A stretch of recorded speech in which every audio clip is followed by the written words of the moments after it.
അപ്പോൾ എല്ലാവർക്കും നമസ്കാരം. ഇന്ന് മഴയായതുകൊണ്ട് ഗപ്പിയുടെ വീഡിയോ ഒന്നും എടുക്കാൻ പറ്റിയില്ല. ഞാനൊന്ന് ഫോണും കൊണ്ടൊക്കെ ഒന്ന് പോയി നോക്കിയതാണ്. പക്ഷേ മഴ കാരണം ഫോണൊക്കെ ആകെ നനഞ്ഞ് നാശമാവുന്നു. അപ്പോൾ അതുകൊണ്ട് എടുക്കാൻ പറ്റില്ല, വീഡിയോ എടുക്കാൻ പറ്റിയില്ല. അപ്പോൾ തിരിച്ച് വീട്ടിലേക്ക് കയറി വന്നു. അപ്പോൾ അങ്ങനെ ഇരിക്കുക, പിന്നെ ഇങ്ങനെ ഒരു വീഡിയോ ചെയ്യാമെന്ന് വിചാരിച്ചു. അപ്പോൾ അത് കാണുന്നതിന് മുമ്പായിട്ട് ആദ്യമായിട്ടാണ് എൻ്റെ ചാനൽ കാണുന്നതിൽ സബ്സ്ക്രൈബ് ചെയ്യാൻ മറക്കരുത്. ലൈക്ക് ചെയ്യുക, ഷെയർ ചെയ്യുക, എന്നെ സപ്പോർട്ട് ചെയ്യുക. ഇതുവരെ സപ്പോർട്ട് ചെയ്ത എല്ലാവർക്കും എൻ്റെ നന്ദി അറിയിച്ചുകൊള്ളുന്നു. അപ്പോൾ ഇന്ന് ഞാൻ പറയാൻ പോകുന്നത് നമ്മുടെ ഫ്ലവേഴ്സ് ടിവിയിൽ കൂടി നമ്മളേവരെയും ചിരിപ്പിച്ച ഒരു വ്യക്തിയെക്കുറിച്ചാണ്. കൊല്ലം സുധി. ഫ്ലവേഴ്സ് ടിവിയിലെ സ്റ്റാർ മാജിക്കിലൂടെ കടന്നു വന്ന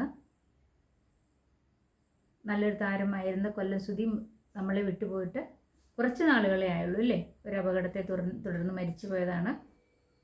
അപ്പോൾ അദ്ദേഹത്തിൻ്റെ ഫാമിലി, അദ്ദേഹത്തിൻ്റെ ഭാര്യ, 2 കുഞ്ഞുങ്ങൾ, ഭാര്യയുടെ പേര് രേണു, ഇവരെക്കുറിച്ച് സുധിയുടെ മരണത്തെ തുടർന്ന് ആവശ്യമില്ലാത്ത കുറേ കമൻറ്റുകൾ, സത്യമല്ലാത്ത കുറേ കമൻറ്റുകൾ വന്നിരിക്കുന്നു. കുറച്ച് നാളായി കാണുന്നു. അപ്പോൾ നമുക്കത് ഓർക്കുമ്പോൾ സങ്കടമാണ്, വളരെ വിഷമമാണ് ആ കമൻറ്റുകളൊക്കെ കാണുമ്പോൾ. ആ കുടുംബത്തെ, അതായത് സുധി ജീവിച്ചിരുന്നപ്പോഴും മരിച്ചു കഴിഞ്ഞപ്പോഴും ഒരേപോലെ സഹായമായി നിൽക്കുന്ന ഒരു കുട്ടിയാണ് ലക്ഷ്മി നക്ഷത്ര, അതായത് സ്റ്റാർ മാജിക്കിൻ്റെ അവതാരക ലക്ഷ്മി നക്ഷത്രയുടെ സ്വന്തം സഹോദരൻ തുല്യമായി സ്നേഹിച്ചിരുന്ന ഒരു വ്യക്തിയാണ് സുധി. അപ്പോൾ അങ്ങനെയുള്ളൊരു മാനസികമായിട്ടുള്ളൊരു അടുപ്പം ആ കുടുംബമായിട്ട് ലക്ഷ്മി നക്ഷത്രയ്ക്കുണ്ടായിരുന്നു. അദ്ദേഹത്തിൻ്റെ വിയോഗത്തെ തുടർന്ന് ലക്ഷ്മിക്ക് അഗാധമായ ദുഃഖവുമുണ്ട്. കാരണം ആ കുടുംബത്തിൻ്റെ, അതായത് സഹോദര തുല്യനായി സ്നേഹിച്ച ആ വ്യക്തിയുടെ വിയോഗം ആ കുട്ടിയെ ഒരുപാട് വിഷമിപ്പിച്ചിട്ടുണ്ട്. ഞാനിപ്പോൾ പറഞ്ഞു വരുന്നത് അതല്ല, പറഞ്ഞു വന്നത് രേണുവിനെക്കുറിച്ച് മോശമായ കമൻറ്റുകൾ ഇട്ട ആളുകളെക്കുറിച്ചാണ് പറയുന്നത്. ഭർത്താവ് മരിച്ചതിന് ശേഷം ആ കുട്ടി മാനസികമായി ഒരുപാട് തകർന്നിരിക്കുന്നതാണ്. നമ്മളെല്ലാവരും മാധ്യമങ്ങളിൽ കൂടി കാണുന്നതാണ് ആ കുട്ടിയുടെ സംസാരവും കാര്യങ്ങളും ഭർത്താവിനോടുള്ള സ്നേഹവും എല്ലാം നമുക്കറിയാം. സുധിയുടെ മൂത്തപുത്രനായ ആൺകുട്ടിയെ സ്വന്തം കുഞ്ഞിനെ പോലെ, പെറ്റമ്മയെ പോലെ വളർത്തി, അതുപോലെ തന്നെ സ്നേഹം കൊടുത്ത് വളർത്തുന്നതാണ് രേണു. സുധിയോടും അതുപോലെ തന്നെ സ്നേഹമാണ്. നല്ലൊരു ഫാമിലി ആയിരുന്നു. അപ്പോൾ സുധിയുടെ വേർപാട് കൊണ്ട് കണ്ണീരിൽ ആഴ്ന്നു പോയത് ആ കുടുംബമാണ്. നമുക്ക് കാണുന്നവർക്കും കൂടെ സങ്കടമാണ് ആ കുടുംബത്തിൻ്റെ അവസ്ഥ. കുറേ നാളത്തേക്ക് എല്ലാവർക്കും ഭയങ്കര വിഷമമായിരുന്നു. കുടുംബത്തിനാകെ താങ്ങായിരുന്ന 2 കുഞ്ഞുങ്ങൾക്കും ഫാമിലിക്കും കുടുംബത്തിനും താങ്ങായിരുന്ന ഒരു ആൺതുണ, അതായത് ഒരു ആൺകുഞ്ഞ് നഷ്ടപ്പെട്ടു പോകുമ്പോഴുള്ള വേദന അവരവർക്ക് മാത്രമേ അറിയുള്ളൂ അല്ലേ. നമുക്കൊക്കെ ആ വേദന ഒന്ന് വന്നു നോക്കണം, അങ്ങനെ ഒരു അവസ്ഥ വന്നു നോക്കണം, എന്നാലേ ആ ഫാമിലിയുടെ അവസ്ഥ നമുക്ക് വിഷമം എന്താണെന്ന് മനസ്സിലാവുള്ളൂ. അപ്പോൾ സുധി മരിച്ചതിന് ശേഷം ആ കുട്ടിക്ക് മാനസികമായിട്ട് എല്ലാ സപ്പോർട്ടുകളും എല്ലാവരും കൊടുക്കുന്നുണ്ട്. ഫ്ലവേഴ്സ് ടി വി നല്ലൊരു കൈത്താങ്ങാണ്. ഇപ്പം നല്ലൊരു വീടായി. അതുപോലെ തന്നെ മൂത്ത കുഞ്ഞിനെ പഠിപ്പിക്കാമെന്ന് ഫ്ലവേഴ്സ് ടി വി ഏറ്റിട്ടുണ്ട്. അപ്പം അതെല്ലാം നടന്നുകൊണ്ടിരിക്കുകയാണ്. ആ കുടുംബത്തിന് സപ്പോർട്ടാണ്. ഒരുപാട് ആൾക്കാർ കൈത്താങ്ങായിട്ടുണ്ട്. പ്രത്യേകിച്ച് ഞാൻ എടുത്തു പറയുന്നില്ല, ആ ഫാമിലിക്ക് ഒത്തിരി സപ്പോർട്ടാണ്. അതുപോലെ തന്നെ ഇപ്പോൾ രേണു നാടകത്തിൽ അഭിനയിച്ചു തുടങ്ങി. ഭർത്താവിൻ്റെ ആഗ്രഹമായിരുന്നു. അതുപോലെ തന്നെ ആ കുട്ടി ഈ കണ്ണുനീരിൽ, അതായത് ഭർത്താവ് മരിച്ച ആ കണ്ണുനീരിൽ അത് ആലോചിച്ചുകൊണ്ടിരിക്കാതെ പുതിയൊരു കാൽവയ്പ്പാണ് ഇപ്പോൾ വെച്ചിരിക്കുന്നത്. വളരെ നന്നായത്, ഏറ്റവും നല്ല സന്തോഷം നൽകുന്ന ഒരു കാര്യം.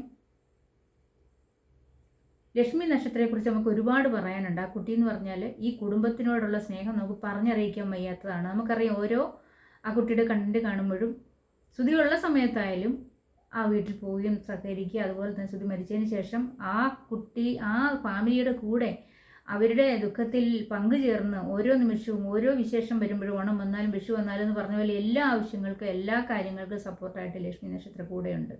പക്ഷേ ഒരു പറ്റ ആളുകൾ ലക്ഷ്മി നക്ഷത്രയെ ആവശ്യമില്ലാതെ വിമർശിക്കുകയാണ്. കാരണം സുധിയുടെ മരണത്തിന് ശേഷം അത് കണ്ടൻ്റാക്കി എടുത്തുകൊണ്ട് കാശുണ്ടാക്കുന്നു, യൂട്യൂബിൽ കണ്ടന്റ് ഇട്ട് കാശുണ്ടാക്കുന്നു എന്ന ആവശ്യമില്ലാത്ത വ്യാജ പ്രചരണം. അതൊക്കെ വളരെ മോശമാണ്. ആദ്യമായിട്ട് കാണുകയല്ല കുടുംബത്തോടുള്ള സ്നേഹം നക്ഷത്രയ്ക്ക്, ലക്ഷ്മിക്ക്. മുൻപ് സുധിയുള്ള സമയത്തേ ഉള്ളതാണ്. അപ്പോൾ പെട്ടെന്നുള്ള സ്നേഹമൊന്നുമല്ല, നമുക്കെല്ലാവർക്കും കണ്ടറിയാം, നമ്മൾ ആദ്യം മുതലേ കാണുന്നതാണ്. പക്ഷെ കുറേ ആൾക്കാരുണ്ട് ഇതിങ്ങനെ ചുമ്മാ എന്തെങ്കിലുമൊക്കെ കണ്ടേച്ച് ആവശ്യമില്ലാത്ത പരദൂഷണം, അവർക്കൊരു സമാധാനമില്ല, ആരെങ്കിലും കുറിച്ച് എന്തെങ്കിലുമൊക്കെ ഒന്ന് പറഞ്ഞുകൊണ്ടിരിക്കണം. മോശം കമൻറ്റുകൾ ഇടുന്ന ആൾക്കാരോടാണ് ഞാനിത് പറയുന്നത്. അപ്പോൾ സുധിയുടെ മരണത്തിന് ശേഷം എല്ലാവരും സപ്പോർട്ട് ചെയ്ത് ആ കുട്ടിയെ കുറച്ചൊക്കെ സമാധാനമായി അതിൻ്റെ ദുഃഖത്തിൽ, അതായത് ആ ഓർമ്മകൾ അലട്ടിക്കൊണ്ടിരിക്കുന്ന ആ കുട്ടിയെ, സുധിയുടെ ഓർമ്മകൾ അലട്ടിക്കൊണ്ടിരിക്കുന്ന ആ കുട്ടിയെ ആ ഒരു വിഷമത്തിൽ നിന്ന് കരകയറ്റാൻ എല്ലാവരും കൂടെ ശ്രമിച്ച് അല്പസ്വല്പം അതിൻ്റെ വിഷമമൊക്കെ മാറി വന്ന് അതിപ്പോൾ ഞാൻ പറഞ്ഞല്ലോ ഒരു നാടകത്തിലേക്കൊക്കെ അഭിനയിക്കാൻ തുടങ്ങിയിട്ടുണ്ട്. അപ്പോൾ നല്ലൊരു ചേഞ്ചാണ് ആ കുട്ടിക്ക്. അങ്ങനെ തന്നെ മുന്നോട്ട് പോട്ടെ. പക്ഷേ ആളുകൾ പറയുന്നു സുധി മരിച്ചതിന് ശേഷം രേണു ഒരുങ്ങി നടക്കുന്നു, സുധി ഉള്ളപ്പോഴുള്ളതിനേക്കാളും കൂടുതലായിട്ട് ഒരുങ്ങി നടക്കുന്നു, മേക്കപ്പ് ഇടുന്നു, നല്ല ഡ്രസ്സ് ഇടുന്നു, ലിപ്സ്റ്റിക്ക് ഇടുന്നു, പിന്നെ എന്നൊക്കെ പറഞ്ഞ് മോശം കമൻ്റാണ് ഇടുന്നത്. അപ്പം ഈ മോശം കമൻ്റ് ഇടുന്ന ആൾക്കാരോട് എനിക്കൊന്ന് ചോദിക്കാനുള്ളത്, നിങ്ങളുടെ വീട്ടിലെ ഒരു മകൾക്കാണെങ്കിൽ അല്ലെങ്കിൽ നിങ്ങളുടെ സഹോദരിക്കാണ് ഇത് സംഭവിച്ചതെങ്കിൽ, ഇതുപോലെ ഒരു ഭർത്താവിനെ നഷ്ടപ്പെട്ടത്, അല്ലെങ്കിൽ ഒരു പിന്നെ മകളുടെ ഭർത്താവിനെ നഷ്ടപ്പെട്ടെങ്കിൽ നിങ്ങളിത് പറയുമോ? നിങ്ങളിതുപോലെ പരിഹസിക്കുമോ? അപ്പോൾ ആ കുട്ടി തളർന്നു പോകാതെ ആ 2 കുഞ്ഞുങ്ങൾക്ക് താങ്ങായിട്ട് എങ്ങനെയെങ്കിലും അത് എണിച്ച് നടന്ന് നല്ല രീതിയിൽ കാര്യങ്ങൾ ചെയ്ത് സന്തോഷമായിട്ട് ജീവിക്കണമെന്ന് വേണം നമ്മൾ ആഗ്രഹിക്കാൻ. അപ്പോൾ ഇത് ഭർത്താവ് മരിച്ച സ്ത്രീകൾക്ക് ഒരുങ്ങി നടന്നുകൂടെ? നല്ല ഡ്രസ്സ് ഇട്ടൂടെ? ഇത് ഇവിടുത്തെ നിയമോ? എന്നും അവരെ ഓർത്തുകൊണ്ടിരിക്കാൻ പറ്റുമോ? പറ്റത്തില്ല. അവരും ഒരു എന്താ പറയുക, എല്ലാ വികാരങ്ങളുമുള്ള മനുഷ്യരാണെന്ന് ഓർക്കണം. ഇപ്പം ഭർത്താവ് മരിച്ചെന്നും പറഞ്ഞിരുന്ന ആ കുഞ്ഞുങ്ങളെ ആരും നോക്കും? അപ്പോൾ കുഞ്ഞുങ്ങൾക്ക് ആ വിഷമം അറിയിക്കാതെ വളർത്തണേ ഒരു അമ്മയ്ക്കേ പറ്റുള്ളൂ. വേറെ ആരും ചെയ്താൽ അത് ശരിയാവില്ല. ഒരമ്മ വേണം അത് നിലനിർത്തി പോകാനായിട്ട്. കുഞ്ഞുങ്ങൾക്ക് വേണ്ട കാര്യങ്ങളെല്ലാം ചെയ്തു കൊടുത്ത് അതുങ്ങൾക്കൊരു അടിസ്ഥാനമാക്കി കൊടുക്കാൻ അമ്മ വേണം. അപ്പോൾ അങ്ങനെയുള്ളിടത്ത് ആ കുട്ടി സ്വയമേ ഒരു ബോൾഡായിട്ട് നടന്ന് ഓരോ കാര്യങ്ങൾ ചെയ്തുകൊണ്ടിരിക്കുമ്പം ഈ മാതിരി വർത്തമാനങ്ങളാണ് പറയുന്നത്. ഒരുങ്ങാൻ പാടില്ല, പൊട്ടുപൊടാൻ പാടില്ല, ലിപ്സ്റ്റിക് ഇടാൻ പാടില്ല, നല്ല ഡ്രസ്സ് ധരിക്കാൻ പാടില്ല. ഇത് എവിടുത്തെ നിയമം? അത് എല്ലാ സ്ത്രീകളും അങ്ങനെ ഇരിക്കണോ? അതുപോലെ ഒരുപാട് രേണുമാർ നമ്മുടെ നാട്ടിലുണ്ടല്ലേ, നമ്മുടെ സമൂഹത്തിൽ ഒത്തിരി രേണുമാരുണ്ട്. അപ്പോൾ അവരെല്ലാം ഇങ്ങനെ തന്നെ ഇരിക്കണമെന്നാണോ നിങ്ങൾ പറയുന്നത്? പണ്ട് ഭർത്താവ് മരിച്ചു കഴിഞ്ഞാൽ ഒരിടക്കാലം ഇപ്പോഴും അങ്ങനെ തന്നെ ഉണ്ട്, ഇല്ലാതില്ല. ഞങ്ങളുടെ കുടുംബത്തിൽ തന്നെയുണ്ട്, ഞങ്ങളുടെ വീടുകളിൽ തന്നെയുണ്ട്. പ്രത്യേകിച്ച് പേര് പറയുന്നില്ല ഞാൻ.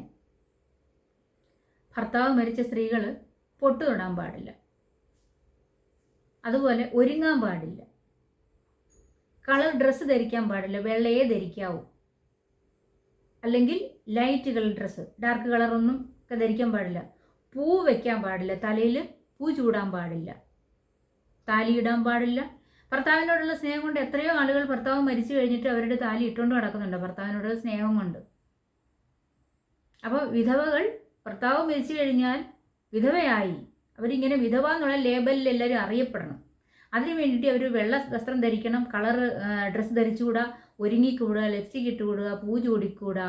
അതേപോലെ തന്നെ അവർ മംഗളകർമ്മങ്ങളിൽ, അതായത് കല്യാണം പോലെയുള്ള വിവാഹം പോലെയുള്ള മംഗളകർമ്മങ്ങളിൽ പങ്കെടുക്കാൻ പാടില്ല എന്നൊക്കെയാണ് ഈ നാട്ടിലുള്ള ആൾക്കാർ പറയുന്നത്. ഞാനടങ്ങുന്ന സമൂഹം, ഞാനങ്ങനെയല്ല പറയുന്നത്. അപ്പോൾ ആ ഒരു അവസ്ഥ, അതായത് ഭർത്താവ് മരിച്ചെന്നോർത്ത് ഈ ആ ആളിൻ്റെ മരണകാലം വരെ ജീവിക്കണ്ടേ? അവർക്ക് സന്തോഷം വേണ്ടേ? അവരെപ്പോഴും നെഗറ്റീവ് അടിച്ചുകൊണ്ട്, അതായത് മനസ്സിൽ ആവശ്യമില്ലാത്ത ചിന്തകൾ, ദുഃഖം പേറിക്കൊണ്ട് മനസ്സിൽ താങ്ങിക്കൊണ്ട് അവർ ജീവിക്കണോ എന്നാണോ പറയുന്നത്? ഒരു ഉദാഹരണം രേണുവിന് ജീവിക്കണ്ടേ? രേണു കരഞ്ഞുകൊണ്ടിരിക്കണോ എപ്പോഴും? രേണുവിന് കുഞ്ഞുങ്ങളെ വളർത്തണ്ടേ? വേണ്ടേ? ഇതൊക്കെ മോശം കമൻറ്റുകളാണ്. നമ്മുടെ കുടുംബത്തിൽ, നമ്മുടെ വീട്ടിലൊരു വ്യക്തിക്ക് ഇങ്ങനെ സംഭവിച്ചെങ്കിൽ മാത്രമേ നമുക്കതിൻ്റെ വേദന എത്രത്തോളം ഉണ്ടെന്ന് മനസ്സിലാവുള്ളൂ. നമുക്ക് ഒരാളെ ആവശ്യമില്ലാതെ പഴിക്കാനും കുറ്റം പറയാനും ഒക്കെ നമുക്ക് പെട്ടെന്ന് പറ്റും. പക്ഷെ ഒന്നിരുന്ന് ചിന്തിച്ചാൽ ഇങ്ങനെയൊന്നും ആരും പറയില്ല. ഞാൻ എൻ്റെ വീട്ടിലുള്ള, എൻ്റെ കുടുംബത്തിലുള്ള ഭർത്താവ് മരിച്ച സ്ത്രീകളുണ്ട്, അവരോട് ഞാൻ പറയും, ഒരു വിശേഷ ദിവസം, അതായത് ഒരു കല്യാണം പോലെയുള്ള വിശേഷ ദിവസം വന്നു കഴിഞ്ഞാൽ, വിവാഹത്തിനൊക്കെ വന്നു കഴിഞ്ഞാൽ ഞാൻ അവരോട് പറയും നല്ല സാരി ഉടുക്കാൻ പറയും. പൊട്ട് തൊടാൻ പറയും. എൻ്റെ അച്ഛൻ മരിച്ചതാണ്. ഞാൻ എൻ്റെ അമ്മയോട്, എൻ്റെ അമ്മ ആദ്യം പൊട്ട് തൊടത്തില്ലായിരുന്നു. കാരണം അവരൊക്കെ പഴയ ആൾക്കാരായത് കാരണം അവർക്ക് പൊട്ട് തൊടാൻ മടി. എൻ്റെ അമ്മയോട് പറയും അമ്മ പൊട്ട് തൊടണം. സിന്ദൂരം നെറുകയിൽ ചൂടണ്ട, ഭർത്താവുള്ള നെറുകയിൽ സിന്ദൂരം അത് വേണ്ട, അല്ലാതെ ഈ പൊട്ട് വയ്ക്കാമല്ലോ. അപ്പോൾ അങ്ങനെയുള്ള കാര്യങ്ങളാണ് നമ്മുടെ നാട്ടിലെ ആവശ്യമില്ലാത്ത അന്ധവിശ്വാസങ്ങളും കാര്യങ്ങളുമാണ് നടന്നുകൊണ്ടിരിക്കുക. അപ്പോൾ പെണ്ണിനെ, അതായത് ഭർത്താവില്ലെങ്കിൽ പെണ്ണ് ഒട്ടും സന്തോഷത്തോടെ എപ്പോഴും കരഞ്ഞുകൊണ്ടിരിക്കണം. വീടിൻ്റെ ഒരു മൂലയിൽ ഒതുങ്ങി ആരും കാണാതെ, വെളിച്ചം കാണാതെ മുറിക്കകത്തിരിക്കണമെന്നാണ് പറയുന്നതിൻ്റെ സാരം. അപ്പം അങ്ങനെയൊന്നും പാടില്ല, അങ്ങനെയൊന്നും ആകരുത്. കാരണം എല്ലാ സ്ത്രീകളും ഭർത്താവ് മരിച്ചാലും സന്തോഷിക്കണം. കാരണം അവർക്കും ഒരു ജീവിതമുണ്ട്. അപ്പം ആയുഷ്കാലം മുഴുവൻ ഒറ്റയ്ക്കുള്ള ജീവിതവും പാടില്ല. വിവാഹ ജീവിതം ആകാം വേണമെങ്കിൽ. അപ്പം രേണു അതിനൊരു ഉദാഹരണമാണ്. ഭർത്താവിനെ മാത്രം ഓർത്തുകൊണ്ട് ആ കുട്ടിയുടെ കരച്ചിൽ കണ്ടാൽ നമുക്ക് സഹിക്കില്ല. അതുപോലെ തന്നെ പറഞ്ഞിരിക്കുന്നു, മോശം കമൻ്റാണ്. രേണുവിന് വേറെ വിവാഹമായി, ഉടനെ വിവാഹം നടക്കാൻ പോവാണ്.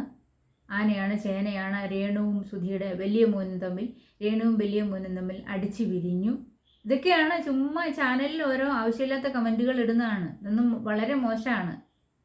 അവർക്കൊരു പ്രശ്നവുമില്ല, ആ വീട്ടിലൊരു പ്രശ്നമില്ല. ഈ മറ്റുള്ളവരാണ് ഈ പ്രശ്നങ്ങൾ ഉണ്ടാക്കുന്നത്. ചുമ്മാ വാർത്തകൾ ഉണ്ടാക്കുകയാണ്. ശരിക്കും പറഞ്ഞാൽ കൊല്ലം എനിക്കറിയാവുന്ന നാടാണ്. ഞാൻ ഈയിടെ ആ സുധിയുടെയൊക്കെ വീടിൻ്റെ ആ ഭാഗം വരെ ഒന്നൊരു ആവശ്യത്തിന് പോയതാണ്. പോയിട്ട് തിരിച്ച് വീട്ടിൽ വന്നു കഴിഞ്ഞപ്പോഴറിയുന്നത് കൊല്ലം സുധിയുടെ നാടിൻ്റെ, അതായത് വീടിൻ്റെ തൊട്ടടുത്ത് വരെ ഞാൻ ചെന്നു എന്നുള്ളത് പിന്നീടാണ് ഞാൻ അറിയുന്നത്.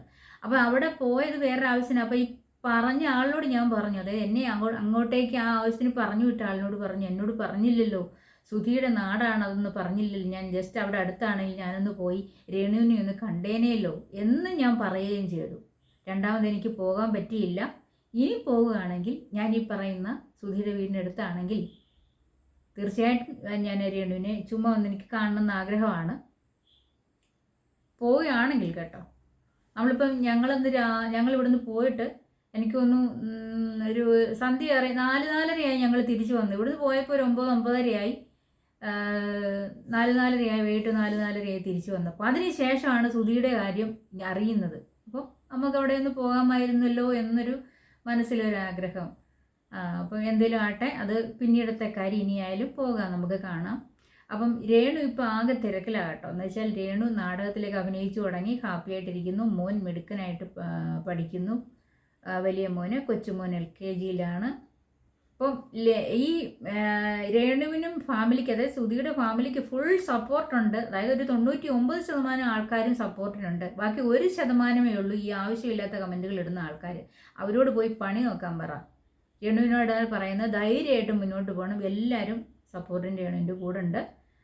അപ്പം ലക്ഷ്മി നക്ഷത്രയ്ക്ക് 1000 നന്ദി. കാരണം ഈ കുടുംബത്തെ ആ കണ്ണുനീരിൽ നിന്ന് മോചിപ്പിച്ചെടുക്കാൻ, അതായത് ആ കുടുംബത്തെ പോസിറ്റീവാക്കി എടുക്കാനായിട്ട് അപ്പോൾ ആ ഒരു സ്മെല്ല് വേണം, അതിൻ്റെ ഒരു പെർഫ്യൂം വേണം.